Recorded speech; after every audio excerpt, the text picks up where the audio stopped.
Welcome to West Virginia and Commonplace. Today I have a special guest. Once again, we're going abroad, we're going international. I have Sandra D'Angelo. Hey, Hello, how are you today? doing pretty good. And Sandra has a lot going on. She has a magazine called Brains Magazine, and she also has what I like to call a program, Approach Your Coach. And Sandra, if you wouldn't mind, please tell everyone about yourself. And remember, this audience is real big. We're heard in over 3 countries right now. So you're going to be really out here for everyone to hear. So please tell everybody about yourself. Please tell everybody about Brains Magazines and tell them about Approach Your Coach. Yes, with pleasure, of course. So, as you mentioned before, my name is Sandra. I'm a certified life coach and trainer. I work with business professionals when it comes to creating bigger results and making bigger impact in their life. And Approach Your Coach is a company that I found that is all about coaching and making your life much better. When it comes to Brains Magazine, I am an executive contributor. This is a company from Sweden that works with different entrepreneurs, different coaches, different leaders in their industries. And I am working for them in terms of publishing different articles. So at the moment, in addition, as mentioned, to having my own company, my own business coaching one, I am working with Brains Magazine to spread the message to their audience and to really put my message across to business professionals around the world. Okay. Now let's do this. Let's go back a little bit in time. What in life made you want to start doing all this? What happened in your childhood? What made you want to go out here and be a certified life coach and help people not just where you live but abroad? Yeah. So basically, throughout my career, I have so my career basically has been in two major industries. It has been an educational industry and in a recruitment industry, right? So these both industries are industries where you have so much responsibility, right? On one hand, in education, you're working with young people who are seeking to, maybe go abroad, study, expand their views, and change their life in that aspect. Whereas in recruitment, you're dealing with people who have already experience, who are seeking to change the job, maybe again move to another country, bring their families, etc. Right? So both jobs or both kind of paths that I went through were very, very responsible because I was always in charge, or I was always kind of helping and supporting people to change their lives in this way or another. And coaching has been a part of that throughout the whole time, all right? Because it's not only about kind of selling a school or selling a program or selling a job, but it's also about really making sure that it does fit with an individual. Okay, so it's not about hitting your targets in sales, but it's more also, or at least for me, it was really changing and contributing to people's lives and to better them, right? So this is really how I came to being a coach myself. I have also been in personal development since my early 20s. I find personal development to be probably the most important development in one's lives, because mindset is really everything, right? Like, I believe that people can achieve whatever they set themselves to achieve, and they already have them in themselves. It's just a matter of kind of understanding that and exploring that further. And this is what I'm helping my clients with. Okay, okay.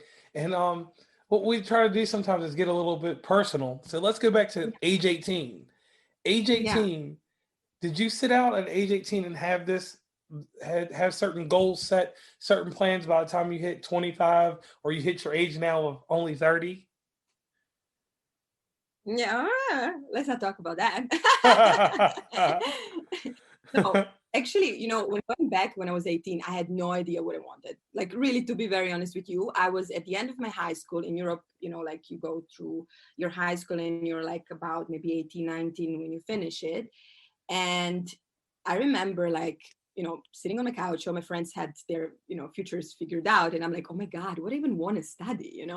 The only thing I knew back then is that I wanted to go abroad. Okay, I'm not normally, but I'm usually I am from Croatia. This is a small country in Balkan region in Europe, for those who don't know, maybe. And I knew that I wanted to go abroad, right? Like I wanted to go somewhere else in Europe, in a bigger country or more international country, but I didn't know necessarily what I wanted to study. So, you know, one day I bought the newspapers, and I never normally buy newspapers. And there was like commercial there about one school in Switzerland, a hospitality school. And I'm like, wow, that sounds amazing, like I love that. So we went for a presentation that was made about that school. And I remember I was like, yeah, that's it. I want to study that, right? And then fast forward, I finished my bachelor's. I started working in a hotel, and I'm like, oh my God, I don't want to do that. Like, I don't like this. Yeah, I just don't find myself to be happy or to be fulfilled, or that I want to do this thing. So what can I do else, right? So, I went through a couple of years of experience. I really tried to kind of, I even talked to the managers about using my potential in a better way, or to move me to another department or this and that. And they weren't really open to that. So I decided to go back to my studies. And after a couple of years of experience, I enrolled into MBA in communications and PR. And this is something that I really, really loved. This is something that really clicked with me, because there was psychology, there was, communication, different PR strategies, talking with people, being around, and so on and so on. And I really found myself in that. And while I studied, I got an opportunity to start working for that same university that was in Germany, in Munich. Okay. And this is where I started my, education, kind of in the, education in terms of MBA, but also working in education, in the admissions department, in sales, and then later on moved to recruitment and also sales or consulting, really. So Okay. that's interesting. So that's how everything came into a circle, basically. It closed up, Yeah. and that's how you got started. All Yeah. right. So inside Brains Magazine, could you tell us a little bit about what you write about? And could you also let the audience know how they can get to Brains Magazine, how they can, if you're in Central America, South America, Africa, Asia, Europe, how do they get to Brains Magazine so that they can read it, or how can they subscribe to it? Yeah, so the easiest way would be to go through my website. So my website is approachyourcoach.com. There is also a link that can then guide you to Brains Magazine's website. I have just recently started writing for them, and the most recent article that I wrote was about 4 words that literally had a huge impact on my life. And I'm not going to say what those 4 words are. I'm going to encourage your listeners to go there and read them through. But it is really a personal story. It is really something that really, I can say, really changed my life. And it was something that really occurred to me from one point to another. And I'm like, oh my God, like that's right, And then things started going in a different direction for me, really. Okay. All right. So I'll tell you one cool thing about a podcast, because Sandra is new to the podcasting audience, and that's a good thing and that's a bad thing too. So here's the first thing. In a podcast, right, people skip through certain parts. So throughout the Okay. episode, and this is just a fun thing since this is new for you, I will get you to plug where people can meet you at, how they can get in touch with you, how they can get your services. So if you wouldn't mind, real fast, could you tell them everywhere they can find you so that they can get in contact with you, because you never know how a person is going to meet you, because I can always plug my website or my Facebook fan page, but sometimes Yeah. people go different routes. So could you tell them, please? I'm not too big on socials, I must say. Like, in addition to my website, LinkedIn profile, and I have a Facebook group which is called Unstoppable Business Professionals. But that's really about that, right? So Facebook, website, LinkedIn, depending on where you find yourself most comfortable with. But as I said, the group that I have on Facebook, actually, that's something that I can point out, again, called Unstoppable Business Professionals, is a group where people find different, workshops, different masterclasses, different trainings, where I share my experience, my story, and my coaching, consulting knowledge with them, for them to work on personal development, to improve themselves, to change their mindset, view different perspectives, and so on. So definitely worth checking out. So yeah, if you're interested in those topics, feel free to join. Okay, I like that. I like that. Now, here's a challenging question. Over here in America, we have this TV show called 2020, and we have three broadcasters that will talk to you. One is Diane Sawyer, one is Barbara Walters. The third one is John Mhm. Stossel. John Stossel's like a comedian, but Diane Sawyer and Barbara Walters hit you with these hard hitting questions. So I'm going to hit you with one of my hard hitting questions that was not on the mock up that I did for you. Um, what do you have to do to set yourself up properly for people from different cultures when you're trying to help them with approach your coach or just in general, because you deal with so many people like in Europe, like it's just like America, it's a melting pot. You have so many different cultures to deal with. How do you deal with them, and how do you handle them? And I'm not saying you have to go into detail of like how you differently handle them, but how do you handle all the different cultures that you have to be around in your atmosphere? Yeah. Well, I think, to put it very simple, it's just by being me. Like Okay. not everyone fits everyone, and that is absolutely fine. You're not there to try to make everybody like you or love you or whatever. Like you have to click with people, right? Like I feel very, very comfortable dealing with people from different backgrounds, from different countries, from different, levels in their careers, etc. Because for the past more than 11 years, I've been living abroad in, international environments constantly, as well as my clients are from everywhere, right? I have people from the US, from Canada, from Asia, from Africa, from Europe, from different continents, really. So for me, it's not a problem of dealing with other people. It's more about, do you click with someone or do you don't click with someone? And the best way to really understand that is by being yourself. There is no better kind of, um, there is no other kind of advice to that, but be yourself, no matter what that, if somebody will like you or not. Okay. Okay. All right. So one of my other questions that we'll do real fast. Um, what is the personal impact to you with the work that you do? And let me be more specific about this. You go out here, you you help a company restructure itself and get the morale back in their building to be proper. And what I mean by the morale is like, there may be bad attitudes in the building. With being a life coach, you micromanage every little aspect of uh, like you said, the psychology of doing of people and how they should handle things. What is Yeah. it like when you have a big success? Because I know you have success regardless, but what is it like when you see that success just take place? What is that like for you? Yeah.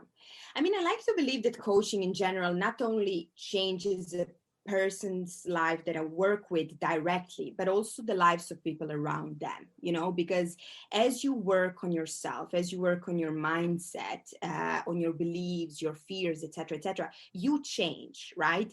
And by you changing, also other people around you change, right? So you might influence other people's lives. So my impact isn't only on, like let's say if we were to work together, but it's also maybe on your partner, your family, your friends, because you are becoming more involved person, you are growing, you're changing, you're becoming a better version, and you're also inspiring others to do the same. So I think every coach has a really huge impact, again, not only on a specific individual, but on a broader kind of scale of things. Okay, so here's a hard hitting question: Oh, yo. All right, do you measure success, or do you believe success doesn't have a measurement? hmm um And that's a tough one. That's a tough one, yeah. I mean, it depends what, again, success means for whom. I guess this is really important because for some people, success is measured by money. For some, it's measured by having a great relationship. For some, it's for having many kids. I think it really, really much depends. But for me, success is when clients walk away, from our program with what they came to me for. When I see them that they are empowered, when I see them that they're more satisfied, when I see them that they're more confident, when I see them that they know what they need to do, and also what they need to do in case they start drifting away to their, old ways and stuff like that. So this is Through my coaching program, I always evaluate and reflect with my clients on what is working, what is not working, what can we improve, what can we do better, so it's a constant kind of learning opportunity. And again, when I see this change at the end of the program, or when they see the change, this is so empowering, really. I love that. Okay, I like that. All right. Now let's get into like a major question here. You're a life coach. You have your program. What sets your program apart from, say, Sandra D'Angelo in, I don't know, Iceland? What There's sets you only one. apart? Huh? There is only one in Iceland. No, better get it. Well, it's hard for me to comment on how other coaches work. Um, this is a big point to say there, All right. right? Like, I Let me think do that this then. every Go ahead. What I was going to say. Let me do this no, then. no, say. All right. Let me flip this around. All right. I got a better way to ask it, because the way I ask it does kind of put you in the corner right there. So let me ask it like this: if I come to you and I want to do your program, approach your coach, what aspects of your program are different than what's out there? That's a better way to ask it, Mm-hmm, mm-hmm. because you have something that's totally different than everyone else. Because no one person, nobody all follows the same plan when it comes to how they develop these ideas and things like that. So, give me the creative portion, if you don't mind, of your business. Approach your coach. I come to you. I have a little startup. It's 15 of us working. This is just a scenario. 15 of us working. Yeah. Uh, my whole development team is ready to quit on me. How are you going to help me build their morale back up? Yeah. I mean, firstly, the programs that I offer, like I have a program is called Unstoppable You, right? Where we work on your mindset, we improve your well-being, and by doing that, we boost results in different areas of your life, right? Program, however, is very customized to the person and their own needs, right? There is no, in coaching, there is no one thing fits all. That just doesn't exist, right? Like, we're all different, Okay. all have different needs, etc. But what I can say is, every coach, or what separates me, is my story, it's my personality, it's my passion, my love, my way of doing things, right? So as a coach, I'm a person who will challenge you, right? I'm going to be very straightforward. I'm going to challenge you, I'm not going to go easy on you, but at the same time, it's coming from point of care and point of inspiration. So these are also the three core values in my business, and this is honesty, care, and inspiration. And everything we do is really based on those, right? Is to make you become better, for you to improve. And we tailor really the program depending, again, on your needs to get you where you want to be. Or actually, better said, coaching is about bridging the gap of where you currently are and where you want to be, right? Coaching is about bridging this gap, and we customize it to your own needs. Okay. I like that. So, audience, I took something from what she said. She takes her program and she makes it's tailor made for you so that Yeah, it's suitable for your business. yeah, absolutely. A business, Okay.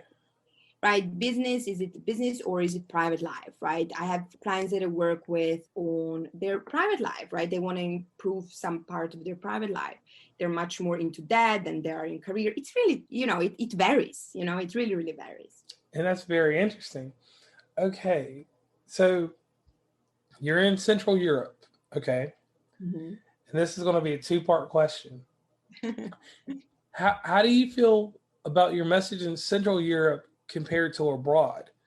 Because the thing is like I said, the cultures are different, but like you have a certain impact. Like for instance, like I'm in the United States, I have regional success. I have what we would call intercontinental success now for the different Yeah. continents. So how do you feel? Do you feel like your message and your influence is different in in different areas beyond Central Europe, or do you feel like that it's equal all around? Mm. That's a tough one. I think it's, yeah, that's a bit of a tough one. However, Okay. I think However, that, however, so I work with business professionals. These are normally people who are, let's say, in sales environment or in finance environment or in corporate, right? Or entrepreneurs.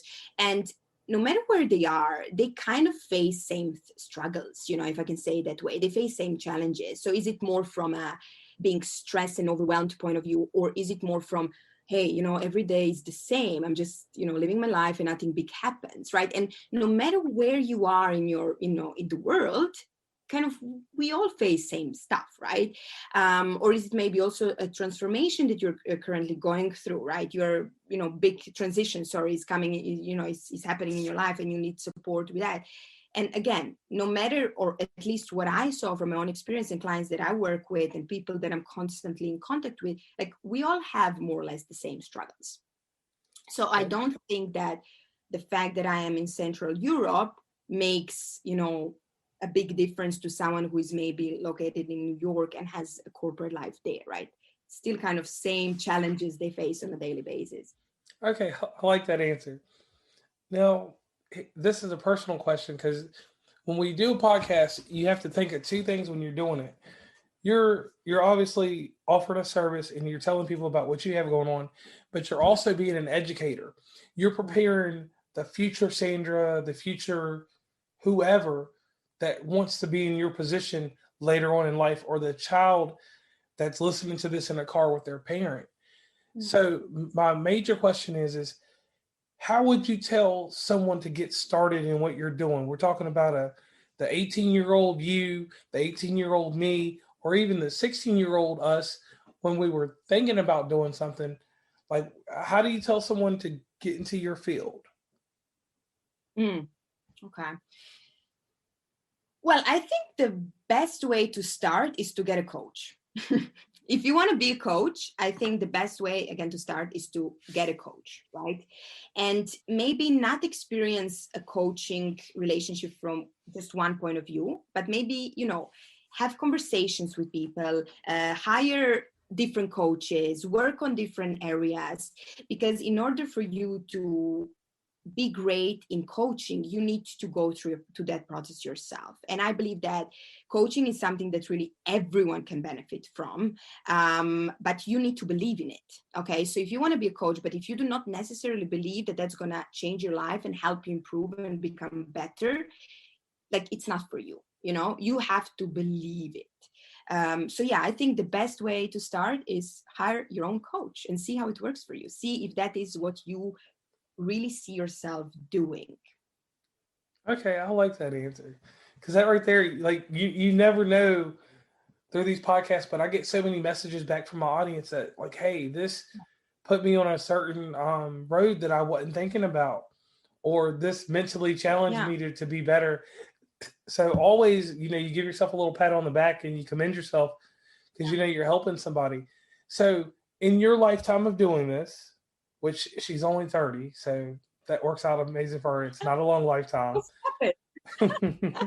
um, um, has there been like someone just like personal that you've seen, like, because I mean you see a lot of growth, you see a lot of improvement, but and you don't have to Yeah. go into that specific person's name or anything like that, but has there been a specific person that you've Mhm. seen like a phenomenal change, like they went from just one level to like uh, I hate to put a measure on it, but they went from just being probably like on a lower tier to a very high tier. Have you ever seen someone just that happened so fast and so quick in your Mhm. tenure as being a life coach or anything like that? Have you seen like that one person that just didn't have the it factor, and then next thing you know, bam, they're just Yeah. there? Yeah, I've seen that with one specific client who was um, really in a position in their life where everything was fine, everything was amazing, everything was great, but they just weren't fulfilled, and they didn't know what to do, right? Like, it sounded, or it seemed that this is what life is, and what can I do about it? But when we started working together, things started opening up, right? The person started to understand that, and this is something that I speak in my, again, Brains Magazine article about as well, that it's up to that person to take control and ownership of their life and change things. Nothing will change by sitting at home and thinking about it or talking about it, but you need to do something. And after just a couple of sessions that we had, after we went, deeper in what is that keeps them stuck, what is that doesn't allow them to move forward, etc., there was really like an aha moment that happened, and the person realized like, well, like I know what to do. So we sat down and we came up with an action plan, clear steps, what, why, how, etc., and it really flipped their life 360. Really, it was really, really a great example of how coaching can really help you. And coaching isn't about, I just want to clarify that, because I understand that many people kind of have a misconception. Coaching isn't about telling you what to do or fixing you. There is a big thing, like many people think that something needs to be super wrong with you to hire a coach. It's not about that. It's really about making you understand what is that keeps you stuck, that doesn't allow you to move forward, right? Because every person understands where they are and understands where they want to be, but they don't know like why can't they get there alone, right? So coach is the one who will help you to really bridge this gap and get there. Or if you don't really know what you want to do, again, coach will help you to find that purpose, to understand the why, behind yourself. Okay, and I like that because you broke that stigma down and Yeah. you gave it a new connotation. Yeah. Because I was actually about to dive into that. I was about to say, what are some of the stigmas that come along with your job? So you answered the one. So let's go into a little bit more detail. What are more stigmas that go along with your job? Because let's say we're not going to be negative Nancy or anything, but we'll say a business person, because just like myself for what I do for a living, I will kind of at first will kind of be kind of funny to a life coach. I'm like, what's a life coach going to do for me when I've got it all set in stone, you know? And like just listening to you talk, I can tell that there's probably other ways that I could probably improve in life, you know? Mm-hmm. And that's what I'm taking away from what you've told me now. So, what are other stigmas or what other negative things that come along with the preconception that people make about life coaches? Yeah, that is a very good point that you made. And like before we decide to work together, clients and I will always have like a clarity call, where we kind of get to know each other. We talk about where they are, their aspirations, if my service and approach is the fit, etc. And I hear, regularly this kind of mistrust, like what am I going to get out of that, or what if I don't get anything out of that, etc. But what that tells me is that they don't really have no trust in a coach or coaching, but more they don't trust themselves, right? Okay. Coaching isn't, again, I'm not going to tell you what to do. I'm not going to fix your life. I'm going to help you to understand and explore different options, overcome your obstacles, etc., etc. But it seems like people at the end of the day don't trust really in themselves. They don't trust that they can achieve those amazing results with the support of somebody else, and actually what I had a discussion about today on LinkedIn is that it is very interesting to me how many individuals have no doubts whatsoever when, buying a new phone or buying a new bag or whatever, but when it comes to investing in themselves, in spending money for their own development, investing in knowledge, etc., they're much more kind of, oh, let me think about that, Yes. And in my opinion, knowledge is what sticks with you. Nobody can take that away from you, Right. whereas a new phone or whatever comes and goes, So that's a very interesting kind of way of thinking. Okay, because like with what you said, I want to use a verb. I like how you said that you aid, but actually I think you enhance. Because like you Yeah. said, you're not the football coach. Like people have that misconception of when you say coach that it's something that's they have a sports connotation to it. Kind of like, I Yeah. wrestled in high school and in school. So my wrestling coach instructed me on what to do.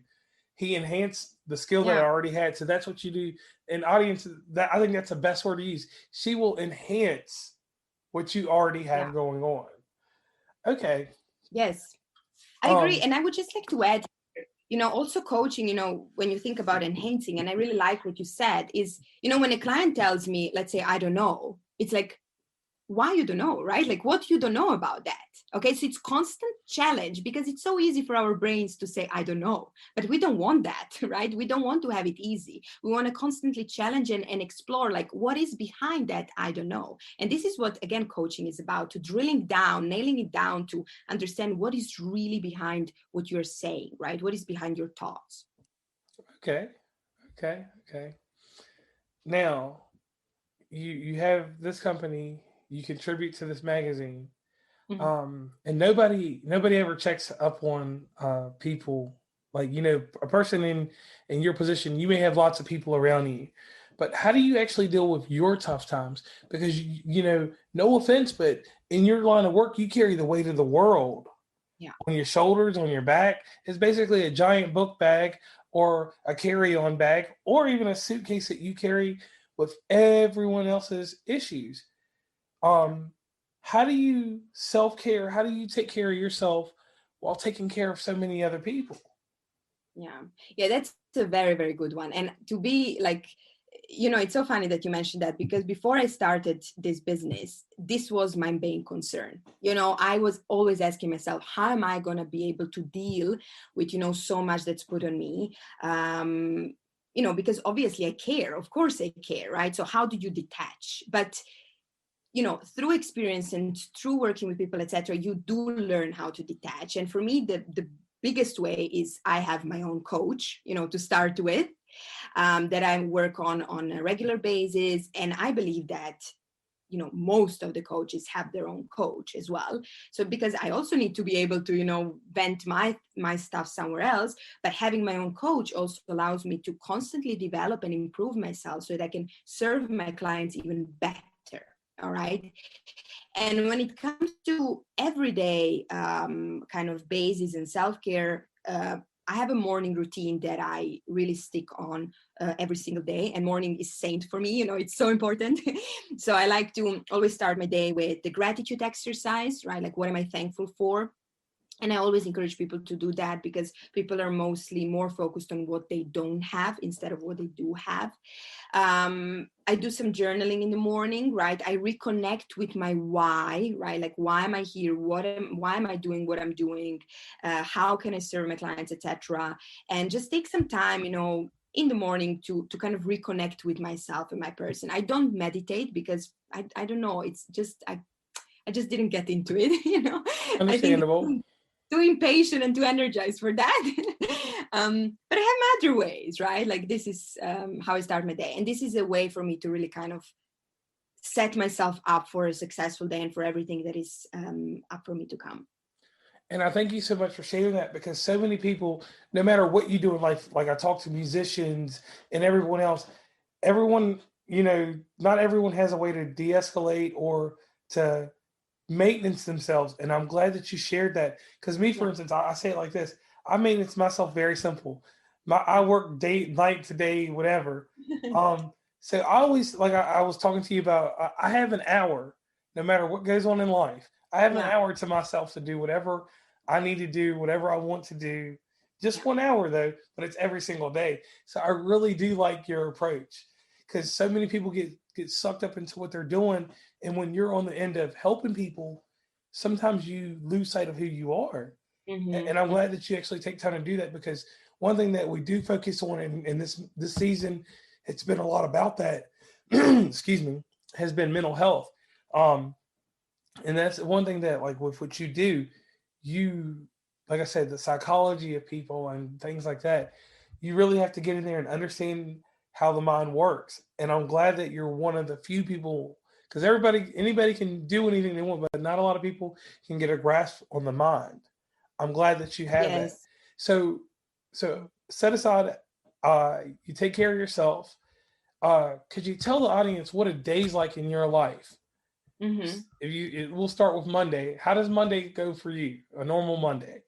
Yeah, I will answer to that. Let me just 1 second mention, because you mentioned self-care, and I just want to add one thing to that, Okay. is that many people think that self-care is selfish. Many people think that, oh, focusing on myself means that I'm not focusing on others or whatever. And that is absolutely not true. Okay. By focusing on yourself, by recharging yourself, by taking care of yourself, only then can you take care and be there for others. And this is something I really want to point out, because many people feel like not good about, taking that hour or spending time with themselves. So that's very, very important to understand.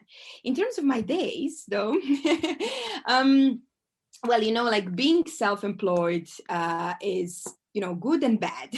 Okay. Because, you are in charge of your time. And with that being said, like you can work forever, right? Like you can always be there. There is always someone who needs you. There is always someone who sends you a message, who calls you, etc. So for me, to be very, very honest with you, it's sometimes I find it challenging to balance, like when do I stop working?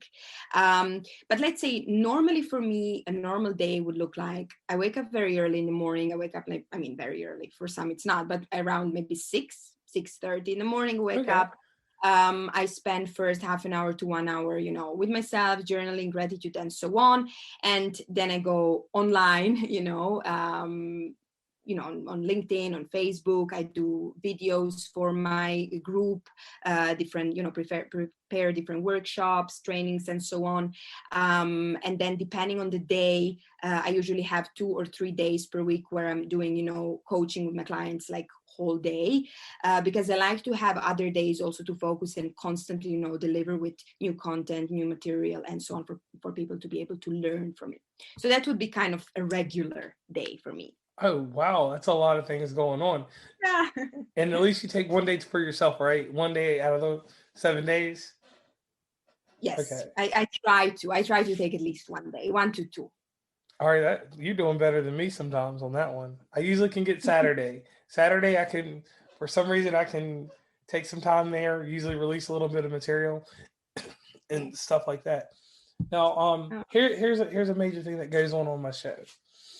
Um, my audience and we've given you time to tell us about yourself, but now we really need you to give back to us. Uh, everyone, everyone on the show has to do this, and some people come up with good answers, some people don't. I had a oh no. musician, which is a rapper. He's from New York City. This guy, he does very well with his music, but he has a talent. He can take in a Mm, Rubik's cube and he can solve it in 40 seconds. And I think to myself, and I say this to every guest that I have, I wish I had that type of brain function, because even though it's very useless to a degree, his mind working that fast to yeah. figure that out. I wish I had that brain power to solve one of the world's problems. So, Sandra, now it's your Mm. turn. What is your hidden talent or a secret that no one knows about you? Oh my God. You should have told me this before. Well, um, that's a very good one. I don't know if it's not a big, big thing, but when talking about solving things, I'm really, in my opinion, very, very good in Sudoku. I Okay. can solve Uh-oh.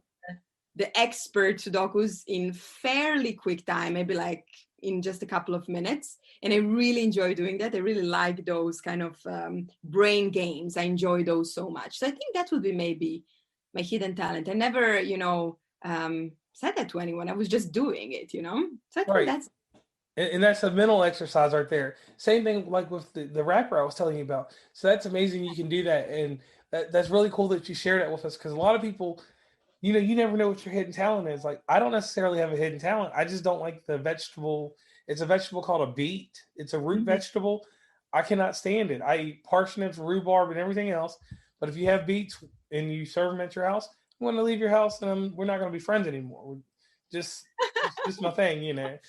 So that's very cool and collective there. So once Yeah. again, if you wouldn't mind, could you plug everywhere that everyone can get in contact with you? Because like I said, people are going to listen to this interview, they're going to skip here and there, and then they're going to be like, "How do I get in contact with Sandra?"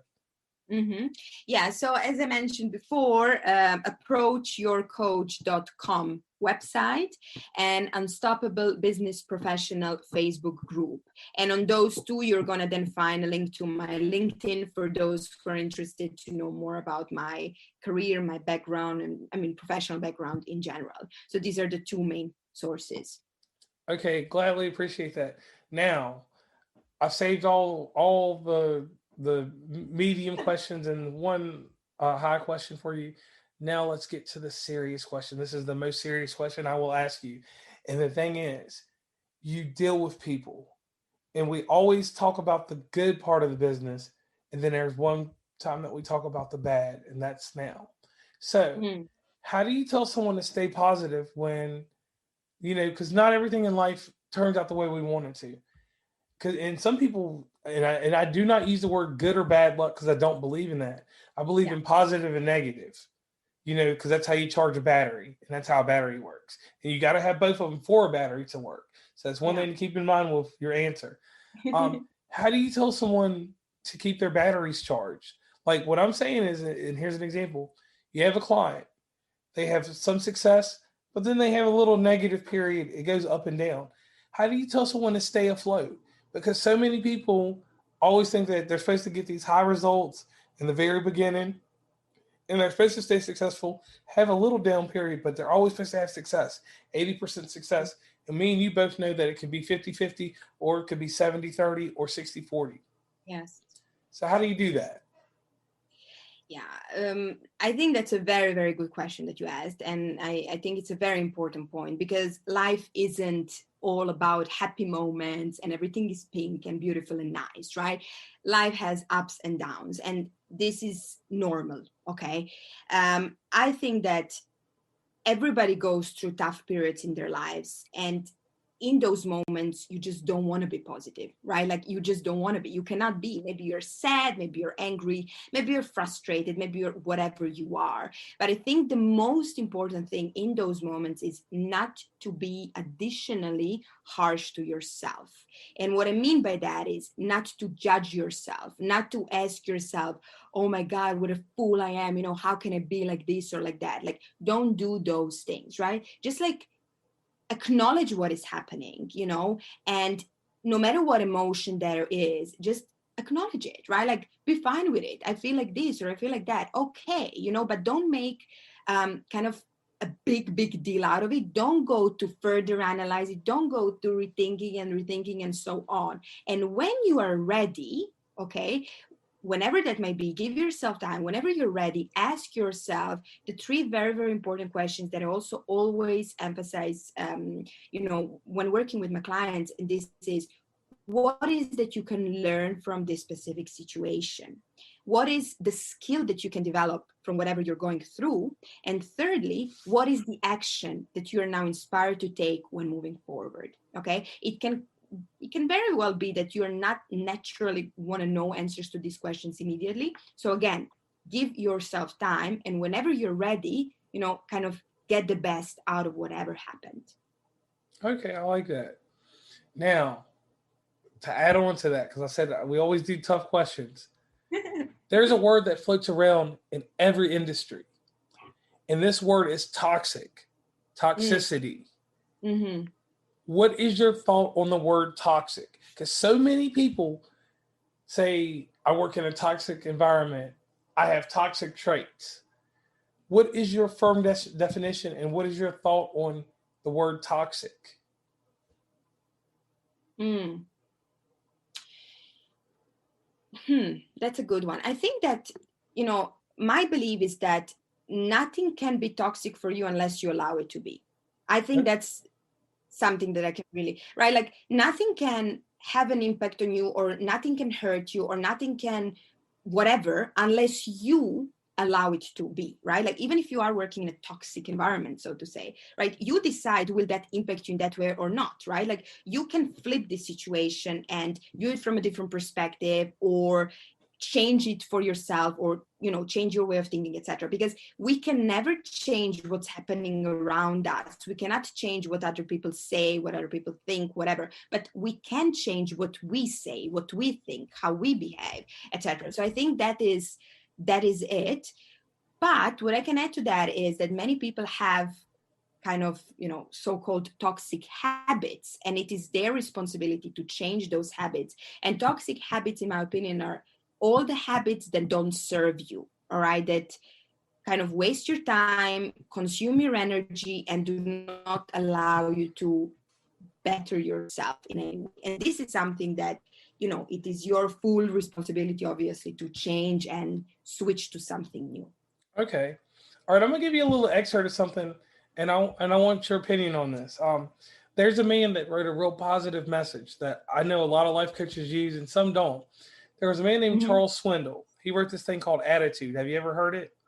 No, not really, no. All right, it goes a little bit like this. The longer I live, the more I realize the impact of attitude on life. Attitude to me is more important than facts. It's more important than the past, than education, than money, than circumstances, than failures, than successes, than what other people think, say, or do. It is more important than appearance, giftedness, or skill. It will make or break a company, a church, a home. The remarkable thing is, we have a choice every day regarding the attitude we embrace for that day. We cannot change our past. We cannot change the fact that people will act in a certain way. We cannot change the inevitable. The only thing we can do is play on the one string we have, that is our attitude. I am convinced that life is 10% what happens to me and 90% how I react to it. Mm, I How, love that. what's your take on that? Because I always like to throw this one to people in your realm of work, because attitude, attitude is the biggest thing that never gets talked about. Everybody goes around Yes. everything else, and like I said, when I interview someone, I always have curveballs because you didn't know that was coming, right? I know. All right, and that's a great thing about my business, but it's a great thing with life coaches in general. Yeah. Attitude. You will be the first one that I talk to about attitude. Well, you know. So, what is your thought about attitude in the workplace and abroad, and even with that little message? Yeah, I absolutely 100% agree with that. Attitude is really everything. You know how they say, like, where there is a will, there is a way. And this is what attitude is about. And when I go back in time, right, when I was hiring, people for my team, etc., for me it was much more important the attitude part rather than knowledge or skills, right? Skills, obviously, knowledge are very important, but if your attitude is like, not something that attracts me, it is very unlikely like you will get hired for my team, right? So attitude is so, so, so important. And I think that, like, once you get clear again on your why you're doing whatever you're doing, you are going to get motivated, you are going to take action, and with that, this positive attitude will follow. Because I think that um, when people aren't really clear on not only what they want but why they want it, it's hard for them to have this attitude of, where there is a will, there is a way. So I really love that quote. That's awesome. Please send that to me later on. I definitely will. It's one of those things that, as I was growing up, we had this little thing that you could go to called Job Corps in the United States. It kind of prepares you for certain things.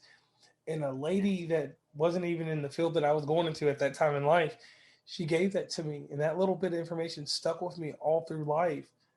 Yeah. And and that's one thing that I know that life coaches do, and I know that's what you do.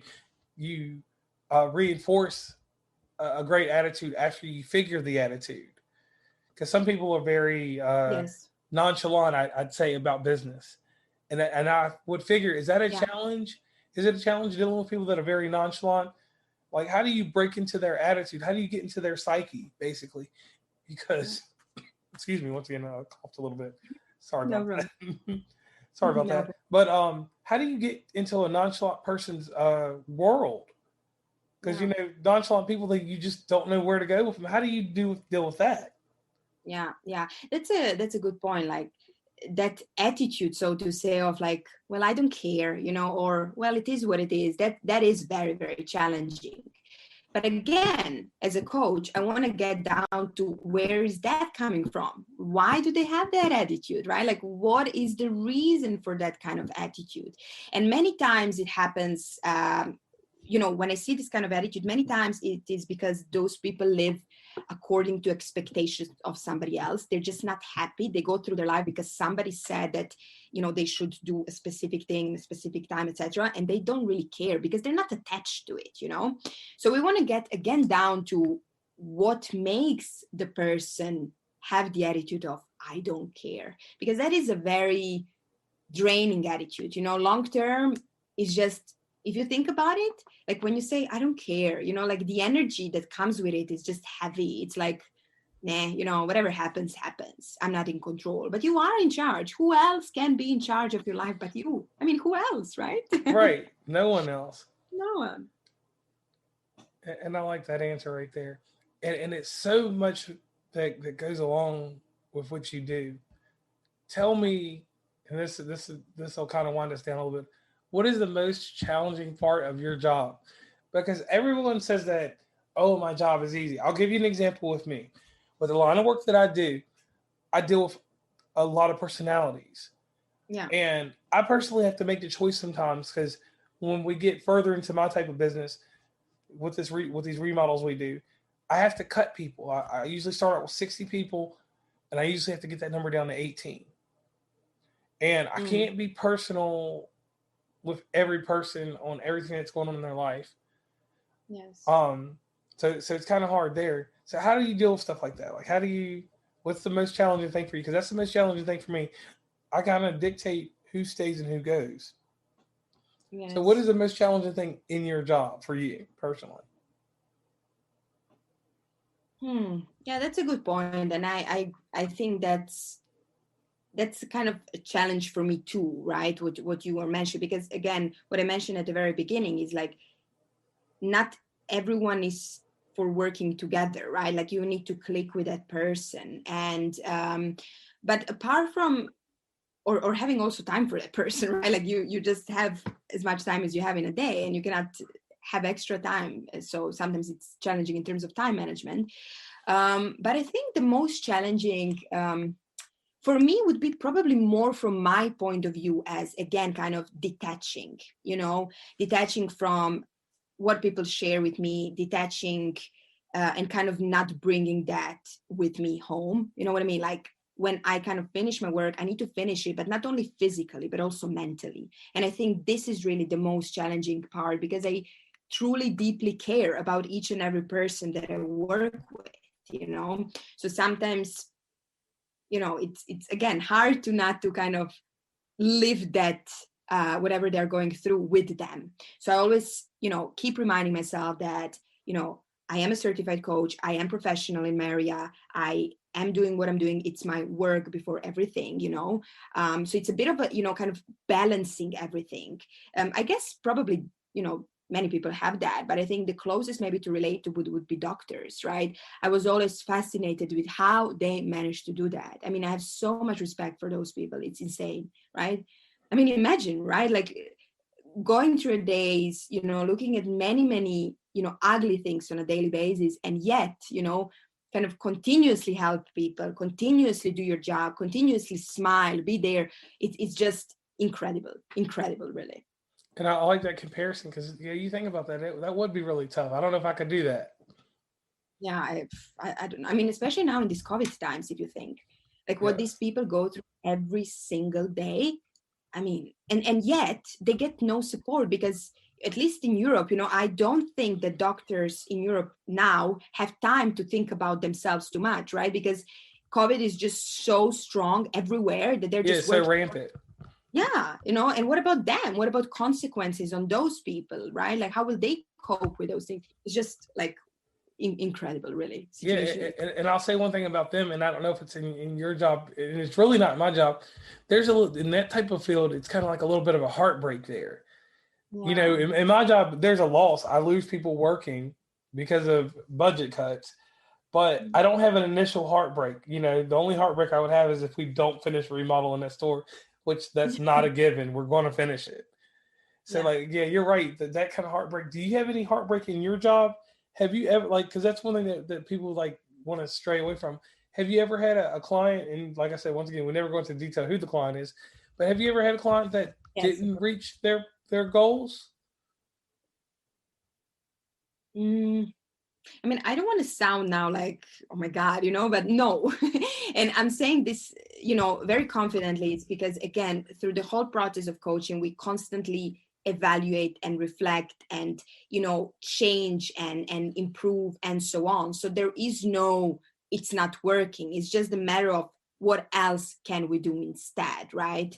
Okay. Um, so I think that ties kind of nicely with what I said before. Like in coaching, there is no I don't know, right? Like you want to know, you will figure it out. And again, this is where attitude of a client is very important, to constantly seek for other opportunities, for other possibilities, options, and so on and so on. Okay. All right. Well, since we're kind of winding down, is there anyone you would like to give a shout out to? Is there anyone that helped build Sandra? There's got to be someone behind everything that everyone does. Because I always tell people, you can't tell me in life that you just came out the womb and you were almighty powerful and you were Superwoman, Superman, Wonder Woman, or some type of superhero. You just came out the womb really strong and just ready to do what you wanted to do in life.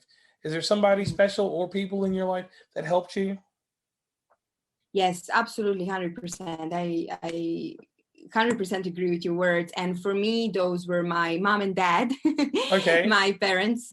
I'm an only child and I'm very, very close to my parents. And for me, they have been throughout my whole life my biggest support, and people that, not only are my parents, but are also my truest friends, people that I can really talk to about everything and that are always going to give me a true and genuine advice. And I think that, of course, I have always been free to make my choices, my decisions, and tailor my life how I want it, because it's my life, right? But they were always there to kind of support and give me their insight. So I think them, and apart from that, the closest couple of my friends and my boyfriend, I think they deserve definitely a shout out. And my coach, not to forget, obviously.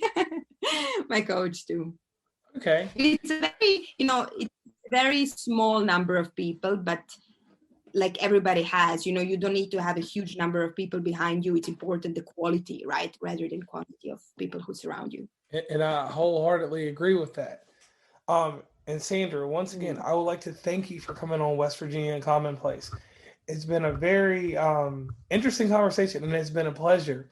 I always tell my audience that the greatest thing about this is you never know, and I haven't had a bad experience. I guess it's just my nature and your nature. You make friends out of this.